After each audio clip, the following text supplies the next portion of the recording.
It's the US Grand Prix in the land of the free. We saw a good race, but the red cars had no pace. Congrats to you, Valtteri, the bridesmaid so constantly.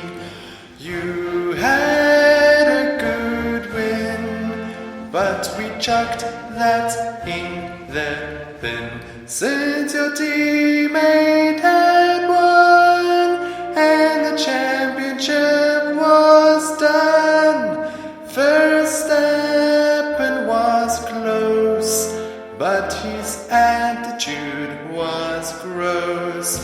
Ferrari a disaster, who can't make a tire last her. And to Hamilton, hooray! What a historic day!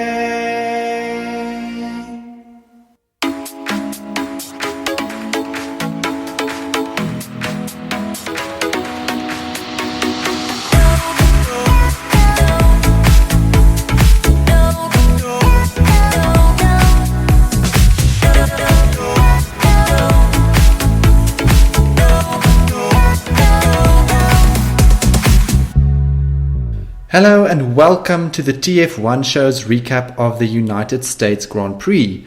I'm your host, Tinas Ferreira, and I think, the United States national anthem that was performed right before the start of the race was so bad that I think even this introduction would have been an improvement.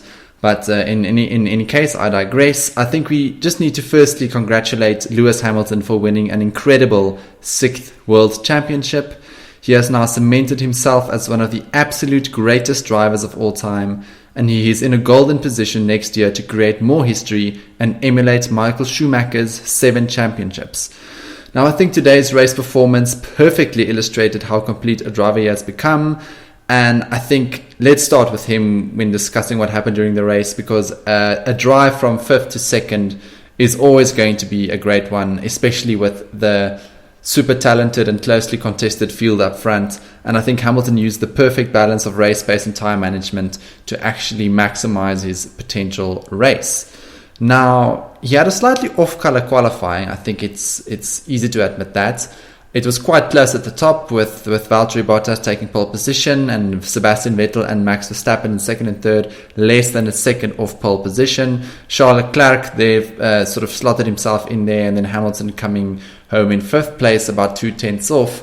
Now, I think he was pretty adamant afterwards that he would have probably been able to go much quicker, but that he made some sort of mistake on his first run, and then for some reason in the second run nobody was able to improve. I don't know, something happened with the track temperature or something around the track conditions meant that drivers just couldn't really improve on their second qualifying runs.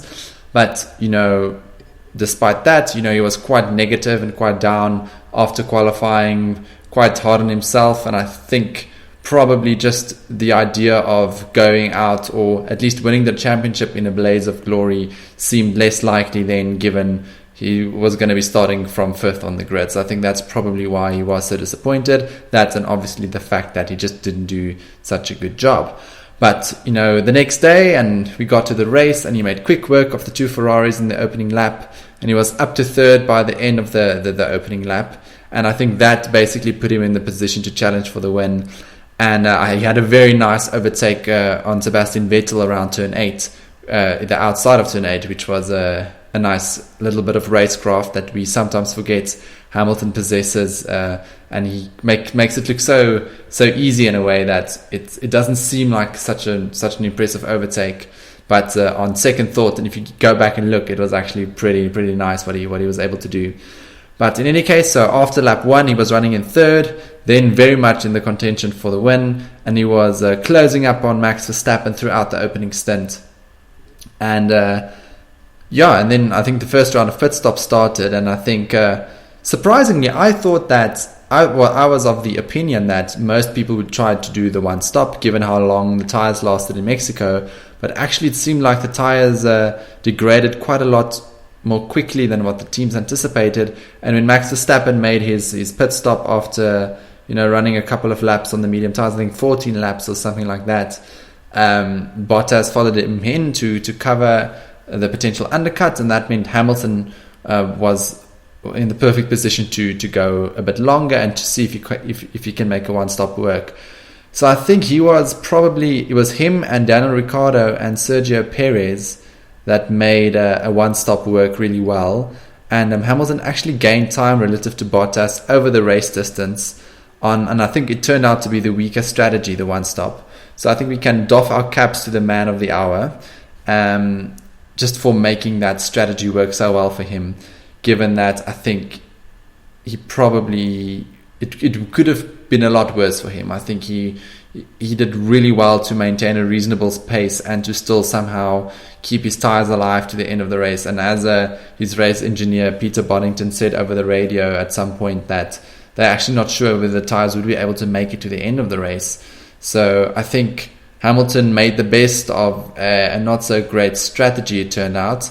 I guess he was slightly saved from coming in third place by the double waved yellows that came out when Magnussen's brakes failed right at the end of the race, which meant he was at least able to keep second place. But, he came second. It was Mercedes 1-2. Massive celebration for Hamilton on the podium, and deservedly so. I mean, the 6 World Championships is really, really an impressive achievement. And I think something that's ticked me off slightly, when watching the sort of coverage after the race and after now Hamilton officially winning the title, was how everybody immediately went to, Hamilton now having to win 7 championships and not actually standing still and thinking about the significance of winning 6 world championships, which in itself is historic and an incredible achievement. I think, people are so obsessed with Hamilton at least matching Michael Schumacher's 7 that they didn't really give the opportunity for us to just sort of digest what winning 6 world championships feel like. And I think, if Hamilton were to retire tomorrow, he's not a less of a racing driver because he never was able to actually match Michael Schumacher's 7 championships, because, circumstances are different and you never know next year, you never know what can happen. So I think we need to judge his 6 championships on its own merit and acknowledge what an historic and incredible achievement this is, regardless of whether Michael Schumacher was able to win 7 or not, because that, I feel, is beside the point. It was in a completely different era, completely different type of car, completely different skills and driving skills required. So let's maybe hold off on too much of a comparison between the two, and I think rather appreciate both of them, when looking at both of their merits. Okay, so let's maybe move on to Valtteri Bottas, who was the race winner, and a bit of a forgotten race winner, as I alluded maybe in my opening a national anthem parody. Obviously, I think you can see he was a bit annoyed at the end or after the race, that he was sort of brushed aside. Unfortunately, that's, I guess, just the reality of someone winning 6 world championships. And I guess, I don't know, he has to just make peace with it. He drove very well, and I think people did give him credit for how well he performed. And I think it was an encouraging performance from him, especially after Suzuka. He had a very good qualifying session. Obviously, as I mentioned, he pipped both Vettel and Verstappen for pole in a very, very hotly contested qualifying session. And I think he's building a case for 2020. Now, I think it's plain to see that Bottas still isn't quite on Hamilton's level in race trim, especially. And I think just in terms of consistency, because I think especially when the pressure started building a lot in terms of the championship campaign, Hamilton was arguably the better qualifier as well. And I think only now that Bottas has sort of made peace with the fact that the championship is done, I think it's freed him up a bit, and he was able to get a bit closer to the qualifying performances he had at the beginning of the year. But I do think Bottas is getting closer and closer to Hamilton, and it's encouraging, I think, and it's good for Mercedes as well, since they're going to need both Hamilton and Bottas on their A game next year, I think, to be able to win another championship, given how strong Ferrari and Red Bull now over the last 2 weekends are coming on. So encouraging for Bottas, a good win. I think one of his best race victories to date. He was fast throughout, didn't seem to really struggle with tyre degradation, so I think it's a positive for him. And another Mercedes one too, so they still seem to be the team that can just pull a result out of the bag and that can win these sort of tightly contested races most consistently. And I think we can now safely say that they are still the favourites for the championships in 2020, despite Ferrari's bit of a, flickering or whatever you can call it that they had after the summer break. I think Mercedes still is consistently the fastest team across the most racetracks. Ferrari might be faster here or there, Red Bull might be faster here or there, but across the 21 race calendar, I think Mercedes is still the team to beat. Now, for Red Bull, I think this is an encouraging race. They had a bit of a struggle since the summer break, after Verstappen won in Austria so convincingly, and then had a good showing in Silverstone, and Verstappen won the wet race in Germany, and then he got the pole position in Hungary and challenged Hamilton for the win there. I think most people thought that Red Bull was actually going to be the challengers to Mercedes for the remainder of the year, and then all of a sudden when we came back after the summer break, it was Ferrari back on top and Red Bull sort of floundering between nothing or, and anything else. So I think very much encouraging, and I think especially if you think about the fact that obviously Verstappen technically got pole in Mexico and he was less than a tenth off in Austin despite qualifying third. So yeah, qualifying actually looks very encouraging for them, which would be a good news for Honda especially. Now the race itself I think was a bit disappointing. I think they expected to be slightly stronger in race pace. I don't think they quite had the pace to keep with Mercedes. However, it did come to light after the race that Verstappen had a bit of front wing damage and it had some type of hole in his floor, so that might have affected his race performance to an extent. But I think overall, after when you saw it was Bottas and Hamilton in 1 and 3 and Verstappen in second, it was always going to be difficult for Red Bull to make it work, given that Mercedes effectively had the upper hand in strategy and being able to split what they were going to do in terms of what race strategy they employ. So, slightly, I guess, disappointing outcome for Red Bull with Verstappen specifically, but I think it's a step in the right direction for the team, despite the fact that they still have a lot of work to do before they can consistently challenge the Mercedes, most pertinently probably on the engine side, but I think here and there on the chassis side as well. Now, Alex Albon, the other driver, had a bit of an interesting one on race day. He was, of course, anointed the official driver of the day.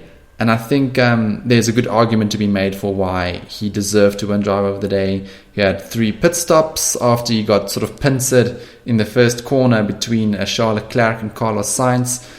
He was then relegated to the back of the grid after his stop. And, he made 2 more pit stops after that and then came back to finish in 5th place. I think he passed Sainz, Norris and Ricciardo about 1 million times each. And his race pace was actually very encouraging. I thought he was consistently very fast. He does have the fastest race car amongst those guys. But I think given how his race unraveled, it was probably a positive outcome for him to come 5th and was probably the maximum for him given his relative pace to the leaders. So now I think his job now is to improve qualifying in order to properly mix it with the boys going forward. I think we saw glimpses of it in Suzuka during the Japanese Grand Prix, and I think he did come out and say that on his one qualifying run in Q3 now, he actually made quite a big mistake that cost him about 3 to 4 tenths. So I think he would have been right there with the top boys if he didn't make the mistake. And I really hope that he can keep on improving and keep on getting more comfortable with the car to have a proper 6-way fight between the top teams come 2020. And I think that'll be absolutely fascinating to see. And given that, I also think that he's now a lock for the 2020 seat at Red Bull. So I would be very, very surprised if Red Bull put someone else in that car. But, you never know. It's Helmut Marko's team after all, so sometimes he does very weird and interesting things. Talking about weird and interesting, I think Ferrari had definitely had one of those days where you can just look at what their Sunday and just go, what in the world happened there? It's been a tumultuous weekend for Ferrari. They had some reliability issues with Leclerc with his engine in free practice 3, which then meant he missed the entire practice. I think he did come out and say that it affected him slightly in qualifying. It took him just a bit of time to get his head in the game and get his eye into the racetrack again to really put a quick lap together. But I think the most interesting news over the weekend for Ferrari was this technical directive issued by the FIA on the engine. So for a bit of context, and for those that have been following Formula One in general and this podcast, there's been a bit of a controversy, if you can call it that, around Ferrari's engine and how much more powerful it appears to be, especially in qualifying. Now, obviously, Mercedes and Red Bull and basically any non-Ferrari engine team were or are very upset about this apparent advantage that Ferrari has, and Red Bull especially seems to be quite adamant that somewhere something is afoot and that Ferrari is doing something scaly behind the scenes. So they had a suspicion that they might be bending the rules with regards to the fuel flow, or the rate of fuel flow. Now, just to get a bit technical quickly, there's effectively a rule for these engines that the rate that the fuel is allowed to flow through the engine and into the cylinders, there's effectively a cap to the speed that the fuel is allowed to flow through the engine. And this is monitored by a sensor mandated by the FIA. Now, Red Bull has a suspicion that Ferrari is effectively finding a way to circumvent the sensor by tricking it to basically, and obviously the technical details are still a bit vague, but they effectively go about tricking this fuel flow sensor to measure the fuel flow incorrectly and to effectively show that less fuel is flowing through the engine than what is actually going through.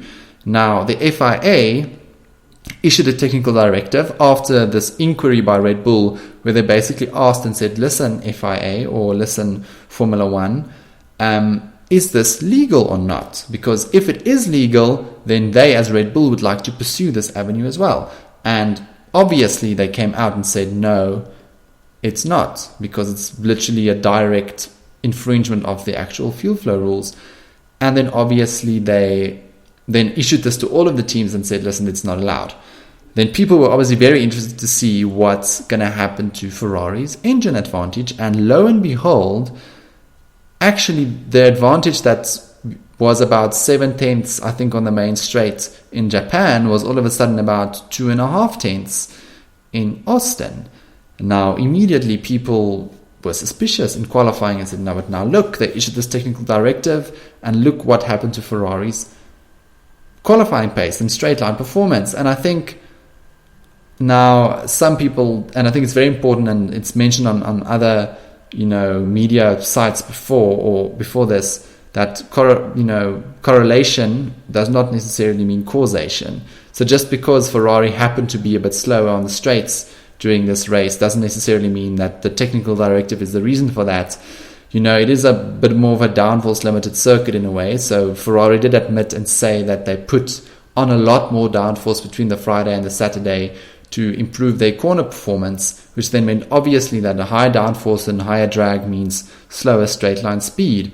And that's effectively what they said explains why Ferrari wasn't as fast on the straights.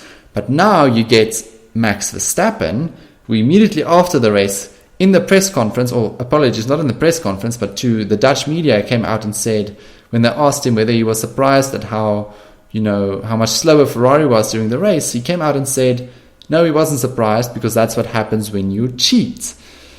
Now, Verstappen does have a bit of a big mouth, because I think it's premature and a bit controversial for him to come out and say that they are blatantly cheating when nothing of this has been proven, or that no official complaint or protest has been logged by any of the other teams over Ferrari's engine. So he might have gotten himself and his team in a bit of hot water there. And it was actually interesting. Mattia Bonotto, Ferrari's team principal, was seen at the Red Bull motorhome after the race, after Verstappen made these comments, looking quite upset and having a heated conversation with Christian Horner, I think, where he basically told Christian that he needs to control his drivers because they can't make unjustified allegations.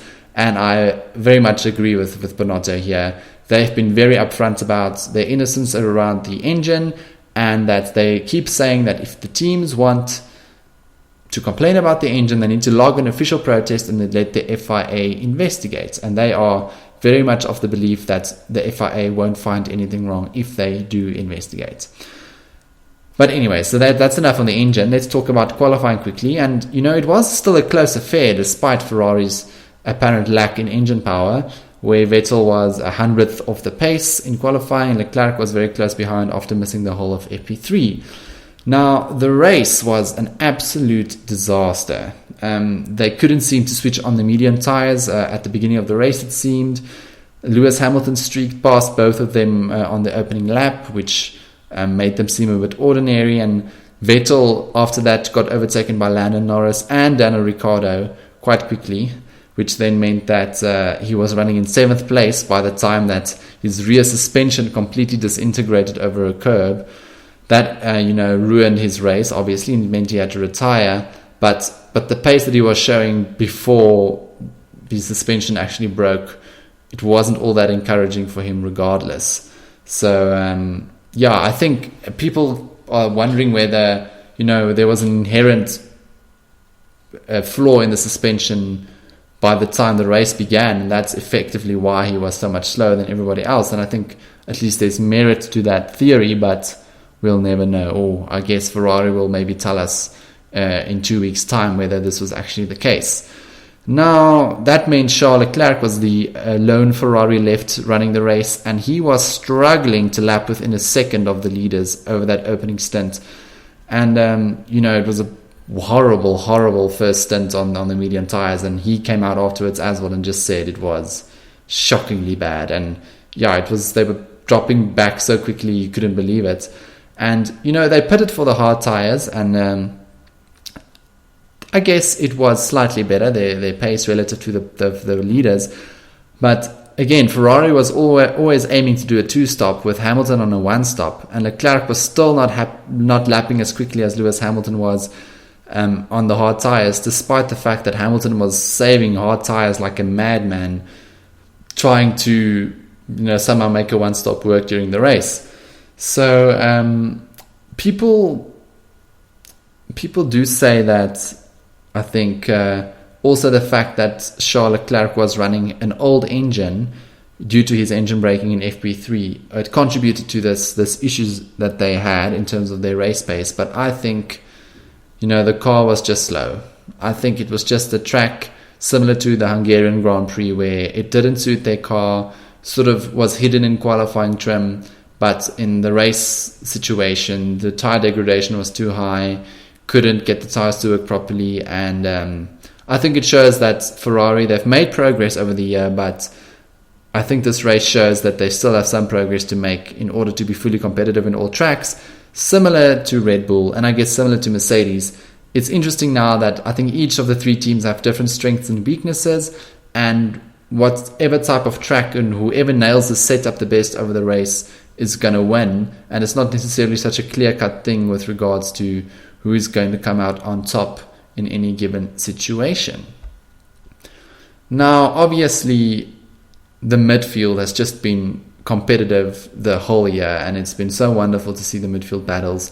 And I think if we can get the top 3 teams as competitive as we get the midfield is at the moment, then we're going to be in for a massive treat in 2020 and hopefully in 2021 and thereafter as well. So let's quickly run through our favorite Formula 1.5 teams. Now, Renault actually had a pretty positive Grand Prix after not a great qualifying performance. It wasn't terrible, but it wasn't, a brilliant outcome in qualifying for Renault. But, Ricciardo came home in 6th place in the race after making a very good one-stop worked for him. Nico Hulkenberg finished in 9th place, so a set of double points for Renault that was so difficult for them to come by or to achieve over the, especially during the middle part of the season. So that'll be encouraging for them, and I think especially in the race trim, they were actually very competitive and were probably the fastest midfield car, which is interesting given that McLaren usually has that title to their name. Now, McLaren was quite promising as well, or again, a good performance for them with Norris in 7th and Sainz in 8th. So again, another double point scoring finish for them. I think if McLaren and Renault can maintain this trajectory that they're on, I would love to see the Renaults and the McLarens really, really go hammer and tongs next year, fighting to get close to the top 3 teams and to compete with each other along the way. I think it will be really, really good racing, and I think we can really set the championship alight in a completely different fashion. Now, I think obviously in this pairing, I think Daniel Ricciardo was probably the best performer here. He had a very good start. He was racy the whole race through. He made some great overtakes, late braking, typical Ricciardo fashion. So yeah, I think Daniel Ricciardo was one of my candidates for driver of the day, and I think if Albon didn't win it, I think Ricciardo would have deserved to win that prize. Now, if you go a bit lower down, I think another candidate for driver of the day would have been Sergio Perez, who came in 10th. He started from the pit lane after a bit of a controversial weighbridge incident. I'm not going to go into it now. You can go read up on it if you want, but Perez missed the weighbridge in free practice 2, and then he was punished by having to start from the pit lane right from the back.